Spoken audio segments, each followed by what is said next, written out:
Modi regime 3.0 के बारे में मैं क्या ही कहूं। जब 56 इंच का सीना सिर्फ और सिर्फ 56 इंच की जुबान रह जाए और उसमें थोड़ा हिपोक्रेसी और करप्शन का तड़का लगा दिया जाए, तब जाकर जो खिचड़ी बनेगी वो कोई डबल इंजन की बीजेपी की सरकार नहीं बल्कि डबल स्टैंडर्ड की मोदी रेजीम 3.0 बनेगी। मतलब टाइम कितना ज्यादा ड्रास्टिकली चेंज होता है और किस तरह से टाइम लोगों की मेंटालिटी को चेंज करता है, उसका प्राइम एग्जांपल है इंडिया के प्रधानमंत्री मोदी जी। कल तक कुछ लोगों के लिए जो मोदी जी भगवान हुआ करते थे, आज ऐसा कोई दिन नहीं जाता, तुम चाहे सोशल मीडिया का कोई भी प्लेटफॉर्म खोल लो, इंस्टाग्राम खोल लो, फेसबुक खोल लो, यूट्यूब खोल लो, जहां पर इनकी जो हिपोक्रेसीज है उसको एक्सपोज नहीं किया जाता हो, जहां पर इनकी जो फेल्ड पॉलिसीज है उनको क्रिटिसाइज नहीं किया जाता हो। पहले जिस तरह से मोदी जी की वेव थी तो लग रहा था कि अब तो 25 साल तक बीजेपी कहीं नहीं जाने वाली, बट जैसे जैसे अब टाइम आगे बढ़ता जा रहा है और लोग बीजेपी की जो हिपोक्रेसीज है उनको एक्सपोज कर रहे हैं, बीजेपी की जो फेल्ड पॉलिसीज है उनको क्रिटिसाइज कर रहे हैं, तो 2029 में भी कुछ कहना भाई बहुत ज्यादा मुश्किल है। वेल, आज जब मैं अपने चैनल के माध्यम से इंडिया के प्राइम मिनिस्टर मोदी को क्रिटिसाइज कर रहा हूं, इसी चैनल के माध्यम से आज मैं face of opposition Rahul Gandhi को सैल्यूट करना चाहूंगा, मैं कांग्रेचुलेट करना चाहूंगा। मतलब I am baffled by the determination and dedication of Rahul Gandhi. मतलब जिस डिटर्मिनेशन, जिस मेहनत और जिस डेडिकेशन के साथ राहुल गांधी काम कर रहे हैं, तो मुझे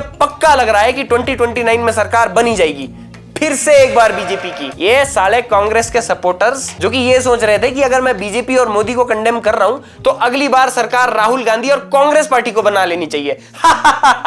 भाई, जो पार्टी एक 57 साल के इंसान को as a young leader portray कर रही है, उस पार्टी से तुम क्या ही एक्सपेक्ट कर सकते हो। चलो, ये तो हो गई अब कांग्रेस पार्टी की बात। सबको पता है कि वहां पर गांधी फैमिली की हायरार्की चलती है, तो जैसा वो बोलते हैं वैसा करना पड़ता है। पर चलो, राहुल गांधी के ही बारे में बात कर लेते हैं। मुझे एक बात बताओ, पिछले 11 साल से इस इंसान ने ऑपोजिशन में बैठकर मोदी, अडानी, अंबानी, इन सबको चोर बोलने के बजाय, इन सबको गाली देने के बजाय किया क्या है? क्या ऐसा विजन इस इंसान ने इस देश को दिया है जिसकी वजह से मैं कंसीडर करूं कि मैं मोदी के बजाय राहुल गांधी को वोट डालूं? Everybody knows that the Indian economy is a dead economy. I'm glad that President Trump has stated a fact. Well, Modi और राहुल गांधी में बेशक जितने मर्जी डिफरेंसेस हो, बट इनमें कुछ सिमिलैरिटीज भी है। पहली सिमिलैरिटी तो ये कि दोनों के ही पास एट प्रेजेंट वाइफ नहीं है, एक ने तो शादी नहीं की। दूसरी सिमिलैरिटी ये कि दोनों ही अपनी अपनी रिस्पेक्टिव पार्टी के बहुत बड़े लीडर्स हैं। एंड तीसरी सिमिलैरिटी ये कि दोनों ने ही अपनी जवानी में सिर्फ और सिर्फ बातें ही चलाई है। और डिफरेंसेस ये है कि एक 3 बार चीफ मिनिस्टर भी बन चुका है, एक 3 बार प्राइम मिनिस्टर भी बन चुका है, और एक पूरी कोशिश कर रहा है कि अगली बार भी या तो यही प्राइम मिनिस्टर बन जाए या फिर इनकी ही पार्टी से कोई प्राइम मिनिस्टर बन जाए। भाई, मुझे एक बात समझ में नहीं आती कि मोदी जी अपनी ब्रांडिंग करवाने के लिए आईटी सेल वालों को इतना पैसा क्यों देते हैं, जब उनके पास राहुल गांधी जी जैसा स्टार कैंपेनर ऑलरेडी इस देश में मौजूद है। मैं लिखित में मोदी जी को यह चिट्ठी देना चाहता हूं कि आप अपना जो आईटी सेल है उसको बंद कर दो, बिकॉज आपके पास पहले ही इतना बड़ा कैंपेनर है, बड़ी आपकी कैंपेनिंग भी हो जाती है और पैसा लग रहा है कांग्रेस पार्टी का। देश में इतने सारे रेलेवेंट इश्यूज है जिसके ऊपर से राहुल गांधी अगर बात करना शुरू कर दे तो वो आराम से बीजेपी को घेर सकता है। बट नहीं, भाई को तो ऑपरेशन सिंदूर के टाइम पे पाकिस्तान का जो क्लेम था कि हमने 6 जेट्स डाउन कर दिए हैं, उसके साथ एग्री करना है और चिल्ला चिल्ला के पार्लियामेंट में सबके सामने वो बात बोलनी भी है। If you had listened to me here, you would not have lost those 5 planes. भाई, इतनी इमेच्योर स्टेटमेंट, वो भी इतने सीनियर लेवल के पॉलिटिशियन से मैं बिल्कुल भी एक्सपेक्ट नहीं कर सकता। और मैं अभी भी बैफल्ड हूं कि राहुल गांधी ने ये स्टेटमेंट दे कैसे दी। राहुल गांधी ने जब से ये वाली स्टेटमेंट दे रखी है, उसके बाद से पाकिस्तानी न्यूज चैनल्स के ऊपर उनके लोग बार बार आकर ये कह रहे हैं कि राहुल गांधी जो कि इंडिया में ऑपोजिशन का फेस है, उन्होंने पार्लियामेंट में ये बात एक्नॉलेज की है कि ऑपरेशन सिंदूर के टाइम पे इंडिया के 5 से 6 जेट्स डाउन हुए हैं। मतलब सीरियसली राहुल जी, अगर आप इस तरह की स्टेटमेंट्स देंगे ना तो पक्का बहुत आगे जाएंगे, नहीं लिटरली बहुत ज्यादा आगे जाएंगे।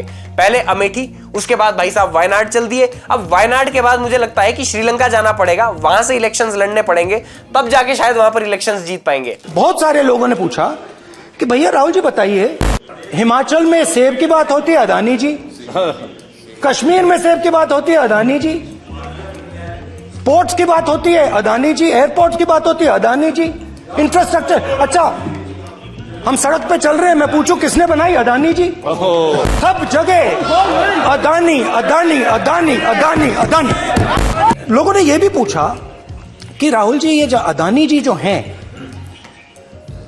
इनकी सफलता कैसे हुई?